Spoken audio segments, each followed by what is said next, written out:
Director and North American Economist with PIMCO. Thank you very much indeed for joining us both, guys. Really appreciate it. Tiffany, give us your thought off the top. We're right in the trenches now, aren't we, in a tariff war, and it seems obvious that this is economically damaging. Yeah, I mean, I think we're getting increasing evidence, within the surveys that all of this tariff volatility is increasing uncertainty and it's reducing sentiment.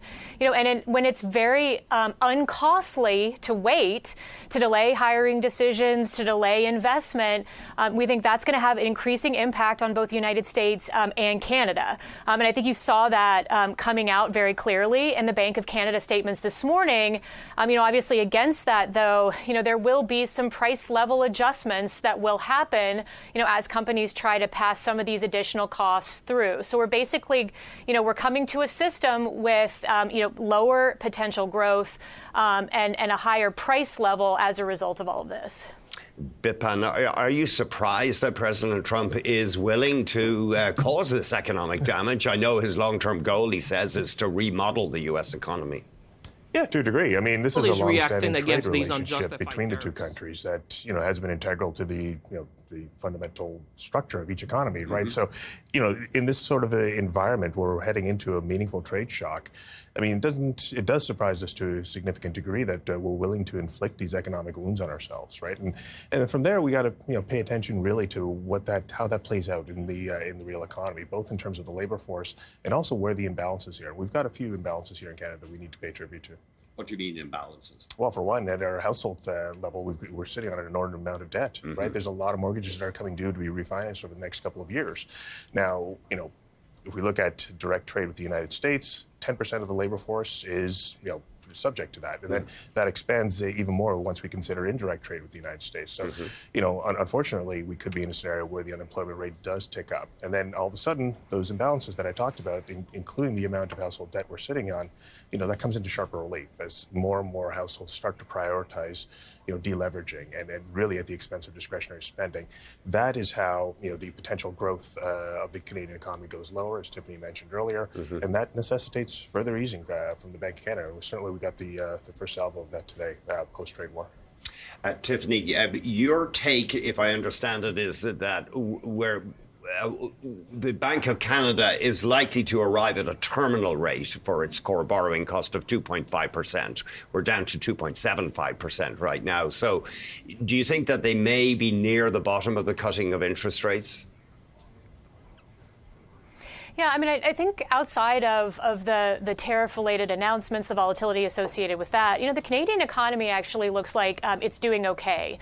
The Bank of Canada obviously said they thought it was in a good place. We've gotten inflation, back down to target, and we've seen the economy really start to reaccelerate a little bit as a result of lower interest rates and the pass-through, there as well. Of course, as was suggested, we are still getting folks that are having mortgage rates that are resetting higher, but nevertheless, some of that easing of financial conditions was starting to come through. Now the tariff-related uncertainty is really changing the picture there. Mm-hmm. So outside of that, yes, we would have said kind of 2.5% interest rates seems like a reasonable level for where they would get and stay. But I think there's certainly some downside risk to that.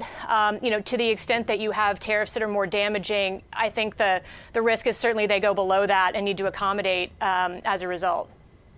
I know you're not an asset allocation specialist, you're an economist, but do you think bonds look like a decent buy in Canada right now in the sense that people tend to go to fixed income when they're worried about the economy?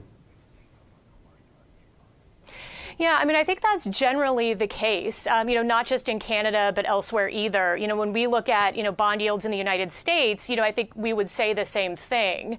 And I think, the broader takeaway that we would also just point to is that you look at valuations across asset classes. So, versus equity markets, or credit, et cetera, bonds, just look like in terms of valuation, they provide just better value at this point, just given the overall uncertainty.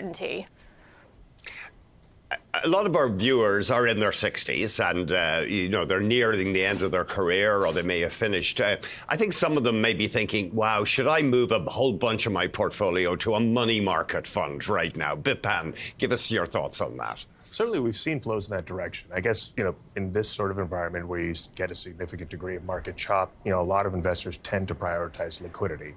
And if you can get, certain yield enhancement there, all the better. But, at the same time, it's worth reminding investors in the audience out there that even during periods of significant chop, there's certainly a lot of investable products to potentially look at that could protect you from meaningful downside when it comes to market gyration. So, yes, in the near term, we have seen some movement towards prioritizing that liquidity that you get at the ultra short, or at least the front end of the curve. But over time, and especially if we're sort of continuing to move sideways or seeing a protracted drawdown in risk appetite, I do think that we'll see some more flows into some of those other investable products that tend to be a little bit more structured in nature. Right. And what is the yield? I'm just looking, of course, you guys are major players in ETFs and mutual funds. What is the yield on your flagship money market fund right now? Can you give us a benchmark idea? Certainly. The last I checked, I believe we were close to just around 2.75% to 3%. So you're still getting a meaningful yield pickup there when it comes to some of our ETF products that tend to shadow money market funds. Thanks. Tiffany, that's got to be tempting for a lot of people. I know, sorry, I keep asking you asset allocation questions and you're an economist, but that's got to be on the mind of a lot of people, I think. Should I just go to the sidelines here and put my money in something like a money market fund?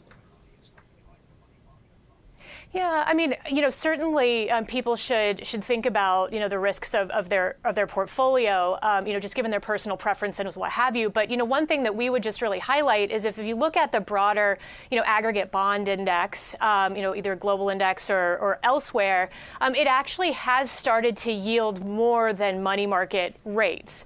So we would actually argue, this is a good time to move out of cash. And I think the other point that, we would really emphasize is that you don't really get diversification benefits of bonds if you're sitting in a money market account.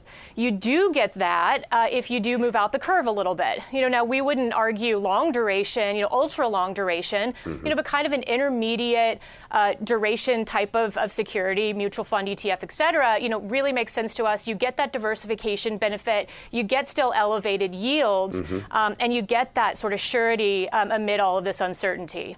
We have got to leave it there, guys. Thank you very much indeed. We've been joined by Tiffany Wilding, a Managing Director and North American Economist at PIMCO. Thank you very much, Tiffany. And also right here in studio, Bipan Raj, Managing Director at BMO Global Asset Management.